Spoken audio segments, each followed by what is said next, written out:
বিজ্ঞান বলে মানুষের যেমন প্রতি মাসে পিরিয়ড বা ঋতুচক্র একটা স্বাভাবিক জৈবিক প্রক্রিয়া, মুরগির ক্ষেত্রেও তেমনই 24 থেকে 26 ঘন্টায় একটা করে ডিম্বাণু তৈরি হয়, যা ক্যালসিয়ামের খোলস দিয়ে ডিম হয়ে বেরিয়ে আসে।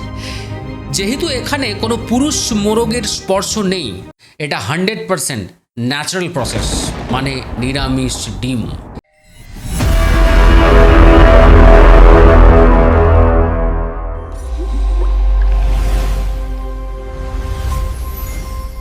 Breathe yourself to listen the truth with curiosity.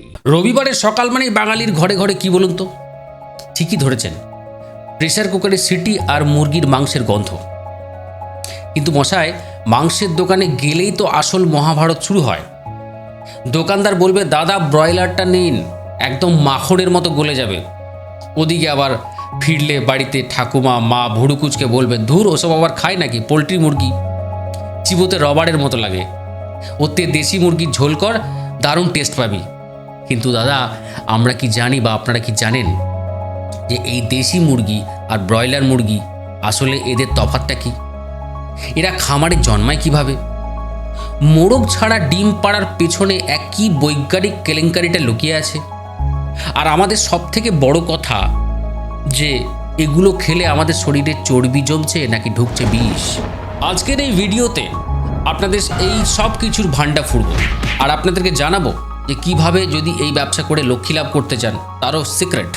একদম স্কিপ করবেন না ভিডিওটা, লাস্ট অবধি দেখুন, কারণ আজকের পর মুরগি নিয়ে আপনার ধারণাটা 180 ডিগ্রি বদলে যাবে। প্রথমেই বাজারে চলা একটা মস্ত ভুল ধারণা আপনাদের পরিষ্কার করে দিই।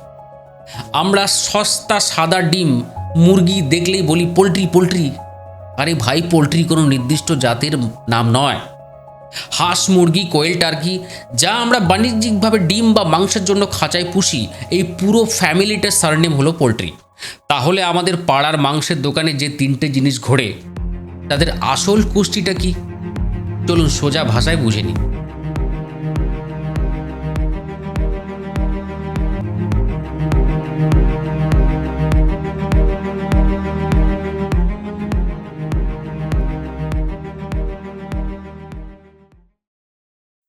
সহজ কথায়, দেশি হলো আমাদের ঘরের স্বাধীন ডানপিটে ছেলে, ব্রয়লার হলো জিম করা বডি বিল্ডার, সে শুধু ওজন বাড়ায়, আর লেয়ার মুরগি হলো 24 ঘন্টায় ডিম তৈরির ফ্যাক্টরি। বন্ধুরা, এসব তো হলো, এবার চলুন একবার খামার থেকে ঘুরে আসি।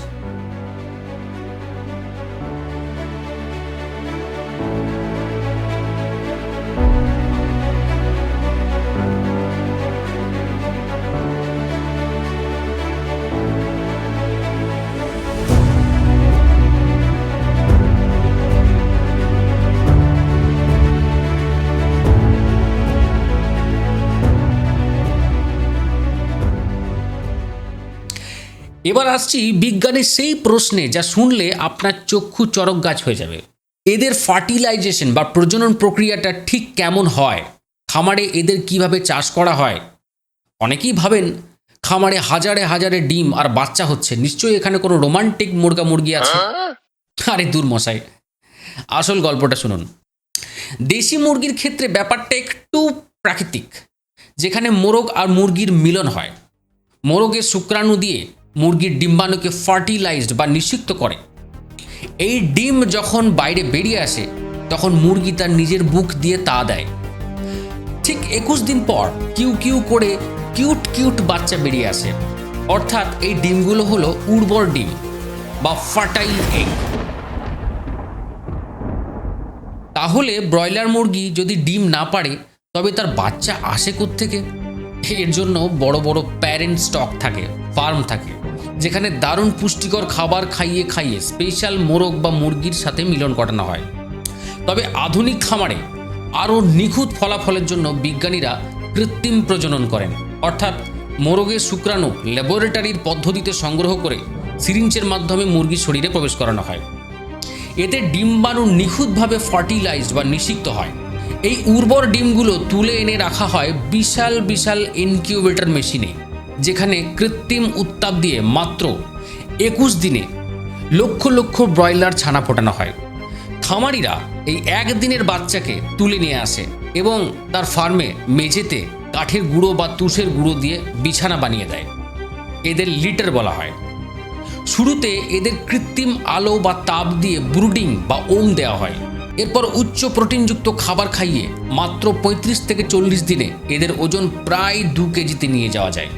ব্যাস, এরপরেই চলে আসে আমার আর আপনার পাড়ার মাংসের দোকানে।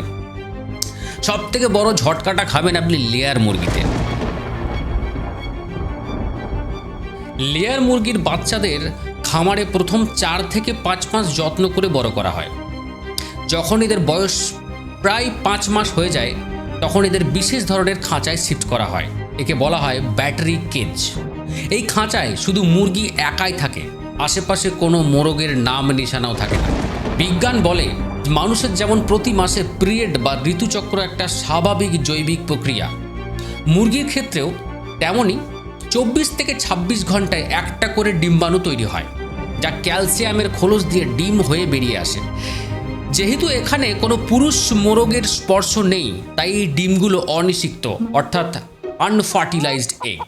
আপনি এই ডিমের ওপর সারা জীবন বসে তা দিলেও বাচ্চা ফুটবে না। তাই যারা ভাবেন মোরগ ছাড়া ডিম খাওয়া ননভেজ বা কৃত্রিম, এটা সম্পূর্ণ ভুল ভাবছেন। এটা 100% ন্যাচারাল প্রসেস, মানে নিরামিষ ডিম। এবার আসি সব থেকে ভাইটাল পয়েন্টে। এই যে রোজ চিকেন কষা আর ডিমের ডালনা পেটাচ্ছেন, এতে আপনার শরীরে কোনো ক্ষতি হচ্ছে না তো? চলুন কোনো রকম লুকোছাপা না করে ভালো আর মন্দ দুটো দিকই খতিয়ে দেখি, good effect and bad effect. যদি গুড এফেক্টের কথা ধরি তাহলে অবশ্যই আমাকে বলতে হবে যে পকেট ফ্রেন্ডলি। আমাদের মতো মধ্যবিত্ত সাধারণ ভারতীয় পরিবারে প্রোটিনের সব থেকে সস্তা সোর্স হলো ব্রয়লার মাংস আর ফার্মের ডিম। জিম করা ছেলে মেয়েদের জন্য এটা হলো লেন প্রোটিনের খনি। ব্রয়লার মাংসের ফাইবার খুব নরম হয়, তাই বাচ্চা থেকে বুড়ো যে কেউ সহজে চিবিয়ে হজম করতে পারে। এদিকে দেশি মুরগি যেহেতু ন্যাচারাল খাবার খেয়ে দৌড়াদৌড়ি করে বাড়ে, তাই এদের মাংসে ফ্যাট বা চর্বি থাকে না বললেই চলে। এতে আয়রন, জিঙ্ক আর ভিটামিন B12 ভর্তি থাকে, তাই এদের মাংসও সুস্বাদু হয়। ইউটিউব বা ফেসবুকে স্ক্রল করলে একটা ভয় তারা করে যে ব্রয়লার মানে কি বিষ। আজকে সত্যিটা জানুন। অনেক সময় কিছু অসাধু খামারি অর্থাৎ পোলট্রি ফার্মের রক্ষক মুরগিকে রোগ থেকে বাঁচাতে, তাড়াতাড়ি ফোলাতে এবং বড় করতে যথেচ্ছ পরিমাণে অ্যান্টিবায়োটিক ইঞ্জেকশন বা ওষুধ দেন। নিয়মটা হলো মুরগিকে কাটার অন্তত 1 সপ্তাহ আগে এই ওষুধ বন্ধ করতে হবে, যে সময়টাকে বলা হয় ওয়েথড্রল পিরিয়ড। কিন্তু লোভের চক্করে অনেকে সেটা করে না। ফলস্বরূপ এই অ্যান্টিবায়োটিকের মাংসের মাধ্যমে আমাদের শরীরে চলে আসে। এতে আমাদের শরীরের অ্যান্টিবায়োটিক রেজিস্ট্যান্স কমে যায়, অর্থাৎ ভবিষ্যতে কোনো অসুখ হলে অ্যান্টিবায়োটিক ওষুধ আমাদের শরীরে আর কাজ করতে চাইবে না। ব্রয়লার মুরগি সারাদিন এক জায়গায় বসে থাকে বলে এদের মাংসে প্রচুর স্যাচুরেটেড ফ্যাটের পরিমাণ থাকে। বেশি খেলে কোলেস্টেরল বা 1 ডে ওবেসিটি মানে ওজন বৃদ্ধি হতে পারে। যদিও গাইডলাইন্স অনুযায়ী এখন গ্রোথ হরমোন দেওয়াটা আইনত অপরাধ, কিন্তু তাও কিছু ব্যাকডেটেড খামারে চুরির কেস চলে, যা বাচ্চাদের হরমোনাল ব্যালেন্স নষ্ট করতে পারে। বন্ধু, আপনারা যতটুকু জানি অবশ্যই আপনাদের ততটুকু জানাবো। বাজার থেকে ব্রয়লার আনবেন, চেষ্টা করবেন স্কিন মানে চামড়াটা ছাড়িয়ে রান্না করতে, কারণ ফ্যাটের সিংহভাগ এই চামড়াতেই থাকে। আর মাংস সবসময় 100 ডিগ্রি সেলসিয়াসে ভালো করে ফুটিয়ে রান্না করবেন, যাতে সমস্ত রকম ক্ষতিকারক ব্যাকটেরিয়া যেমন সালমনেলা মরে সাফ হয়ে যায়। এরকমটা আগেই জানিয়েছিলাম যে আপনাদের লক্ষ্মী লাভ কিসে বেশি হবে। চলুন জেনে নেওয়া যাক লক্ষ্মী লাভটা কিসে বেশি হবে। এবার আসি লক্ষ্মী লাভের কথায়। আমাদের বাংলায় এখন প্রচুর যুবক যুবতী চাকরি না পেয়ে পোলট্রি ফার্মিংয়ের দিকে ঝুঁকছেন। তা আপনি যদি এই ব্যবসায় নামতে চান, কোনটায় বেশি লাভ এক নজরে দেখে নেওয়া যাক।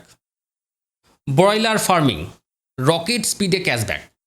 এটা হলো ফাস্ট ফুডের মতো, মাত্র 35 থেকে 40 দিনের মধ্যে আপনার ইনভেস্টমেন্ট সুদে আসলে ফেরত। বছরে আপনি 6 থেকে 7টা ব্যাচ অনায়াসে নামাতে পারবেন। ঠিকমতো ভলিউমে কাজ করতে পারলে হিউজ প্রফিট আছে এখানে, তবে রিস্ক ফ্যাক্টর আছে। বাজার দরটা খুব ওঠানামা করে, আর মুরগির যদি কোনো মরক ধরে অর্থাৎ রোগ হয়, যেমন ধরুন বার্ড ফ্লু টাইপের, তাহলে কিন্তু পুরো ফার্ম সাফ হয়ে যেতে পারে। তো হাই রিস্ক। লেয়ার ফার্মিং, এখানে প্রতিদিনের আয় বাধা আছে। এটা হলো ওই সরকারি চাকরির মতো সিকিওর। একবার 5 মাস বয়স পার করে দিতে পারলেই ডিম দেওয়া শুরু করবে। আনা 1.5 থেকে 2 বছর আপনাকে রোজ ডিম দিয়ে যাবে। আপনি সকালে বেচবেন আর পয়সাটা পুরো পকেটে ভরবেন। রিস্ক বলতে শুরুতে ইনভেস্টমেন্ট একটু বেশি আছে, আপনাকে বড় বড় সেট বানাতে হবে। যদি আসি সোনালি বা দেশি মুরগির খামার, সেখানে কতটা লাভ প্রফিট আপনি কামাতে পারবেন। এটা হচ্ছে প্রিমিয়াম ব্যবসা। ব্রয়লার যদি ধরুন 250 টাকা কেজি বিক্রি হয় মার্কেটে, দেশি মুরগি বাজারে 500 থেকে 600 টাকায় কেজি বিক্রি হয়। এর প্রফিট অফ মার্জিন সব থেকে বেশি। এর রোগ প্রতিরোধের ক্ষমতাও বেশি থাকায় ওষুধের খরচা প্রায় 0 বলা চলে। এরা বড় হতে সময় নেয় 3 থেকে 4 মাস, তাই ব্রয়লারের মতো চটজলদি টাকাটা উঠে আসে না। তাহলে পুরো গল্পের সারমর্মটা কি দাঁড়ালো? ব্রয়লার কোনো বিষাক্ত জিনিস নয়, আর দেশি মুরগিও অমৃত নয়। সবটাই নির্ভর করছে খামারি কিভাবে সেটাকে বড় করে। সরকার যদি কড়া নজরদারি রাখে আর আমরা যদি চামড়া ছাড়ানো ফ্রেশ মাংস ভালো করে ফুটিয়ে খায়, তাহলে ভাবার কিচ্ছু নেই। আচ্ছা, আপনার বাড়িতে রবিবারে দুপুরে কোন মুরগিটার ঝোল বেশি জমে, ব্রয়লার না দেশি? কমেন্ট বক্সে অবশ্যই আপনার মতামত জানান। ভিডিওটা যদি একটু ইনফরমেটিভ আর মজাদার লেগে থাকে, তাহলে এক্ষুনি একটা লাইক ঠুকে দিন। বন্ধুদের সাথে শেয়ার করুন। আমাদের এই চ্যানেলটাকে সাবস্ক্রাইব করে নিন। দেখা হচ্ছে পরের ভিডিওতে। ততদিনের জন্য টাটা, ভালো থাকবেন আর জমিয়ে খান।